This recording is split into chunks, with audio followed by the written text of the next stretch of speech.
আমিন পবিত্র কুরআনুল কারীমের মধ্যে ঘোষণা করে দিয়েছেন, পর্দার বিধানকে সাব্যস্ত করে দিয়েছেন। পর্দা করলে কি লাভ আর পর্দা না করলে কি ক্ষতি হতে পারে।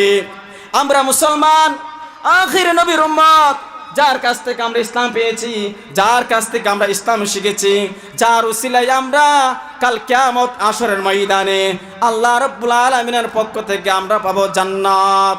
আমরা জান্নাত চাই কি চাই না? কথা বলুন, আমরা জান্নাত চাই কি চাই না? যদি জান্নাত চাই তাহলে আমাদের মা বোনদেরকে পর্দা করতে বলবেন।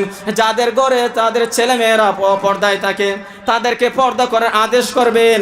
আল্লাহ রাব্বুল আলামিন সূরা আহজাবের 33 নম্বর আয়াতে স্পষ্ট ঘোষণা করে দিয়েছেন, ওয়াকারনা ফি বুয়ুতিকুন্না ওয়ালা তাবাররাজনা তাবাররুজাল জাহিলিয়াতিল উলা।